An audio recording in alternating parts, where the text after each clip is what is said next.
The SEC approved proposals seeking comment on new rules governing the fastest growing part of the U.S. stock market, dark pools. Bloomberg's Lindsey Arent joins us now from Washington with more. And Lindsey, first off, tell us about dark pools. How do they work and how prevalent are they? Well, Mark, they're basically private trading systems, right? They allow investors to make trades outside the purview of public markets. Investors can not only trade anonymously, but they also don't have to reveal exactly what they're buying or what they're selling or the prices for those. So these protections are basically, some critics say they're siphoning off volume from the New York Stock Exchange and the NASDAQ. And the SEC says this can give big traders an unfair advantage. We heard from Mary Shapiro right there. She is the SEC chairman. She had a hearing about it today. Here's what she had to say. Given the growth of dark pools, this lack of transparency can create a two-tiered market that deprives the public of information about stock prices and liquidity.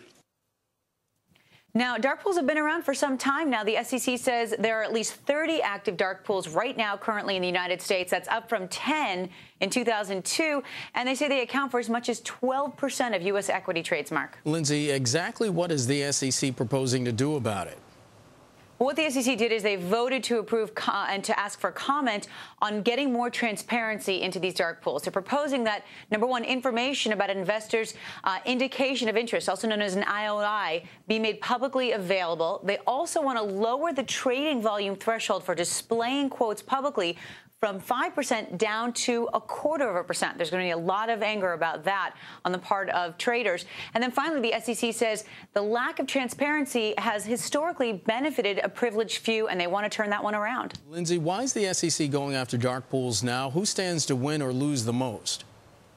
Well, look, the SEC, it's no secret here, they've been under a lot of pressure for being far too lax over the last decade. Of course, they missed the Madoff scandal, and they need to prove to politicians and others in Congress that they have a handle on complex financial instruments and market structures. They're getting a lot of heat from lawmakers like Charles Schumer, senator from New York, and others. So they're trying to make a point that they are in control of these things now. When you talk about winners and losers, investors that make big block trades, they're going to be exempt right now from these rules. Also, the exchanges, the New York Stock Exchange and NASDAQ. These rules could shift a lot of that trading volume back to those exchanges. Finally, losers here, Goldman Sachs, Credit Suisse, quite possibly. These guys operate huge dark pools. They could definitely see their business curtailed in that area.